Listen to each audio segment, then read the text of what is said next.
we basically have two countries that have been fighting so long and so hard that they don't know what the they're doing. Do you understand that? Visibly and verbally frustrated, President Trump swearing at both sides as a very fragile ceasefire between Israel and Iran nearly collapsed earlier this morning, hours before the truce took effect. But will this fragile agreement hold? Joining me now is retired Israeli Brigadier General Amir Avivi from Israel. General, you just heard President Trump's comment. Officials say Israel is scaling back retaliation after Trump's pressure. What have you been hearing from your contacts on the ground? So Israel in the past 2 days felt that basically it reached the goals of war. For Israel, it was very, very important that this war won't become an attrition war.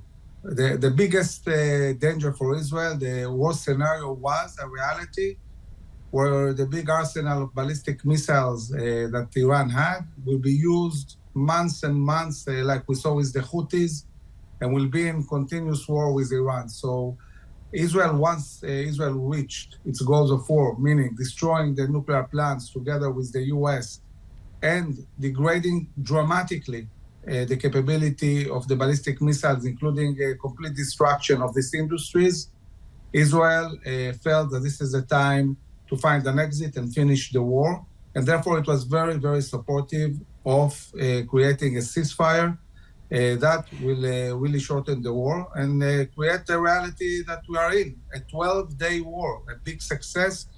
In 12 days, Israel brought the Iran on its knees, dominating the skies and also enabling the participation of the U.S. I have to ask you about the nuclear program, General, because Iran is saying that they want to continue that program. Speak to us about the process of accessing what uranium is still here. And listening to your comments, it sounds like you agree with Trump's claim that the nuclear program was obliterated. Yeah, I think that the understanding is that the program has been set back many, many years. To rebuild a program like that, it's hundreds of billions of dollars, which this regime doesn't have. Now, the challenge now is to really coordinate what will be the steps if indeed the Iranians try to move again towards building a program like that.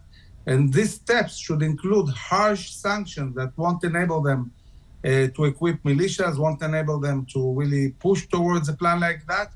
The regime is very, very fragile. You made an important point about the regime change, because earlier today, Trump walking back his previous comments that he was open to a regime change, now saying that it would create chaos and he's not for it. If there is no regime change, is peace really possible? So I think that in the long term, of course, there is a need for a regime change. And I think that Israel set the terms for a regime change. It showed how weak this regime is. It showed it also to the Iranian people. But you cannot bring a regime change from outside. The Iranian people, although they detest this regime, they don't want outside involvement. Iran and Israel have both said that they wanted peace, but in light of your comments and hearing that, the question now is peace attainable for the region? And also, when you think about the setback with the ceasefire, how will that trust be built back? Retired Israeli Brigadier General Amir Avivi, I greatly appreciate your time tonight. Thank you very much.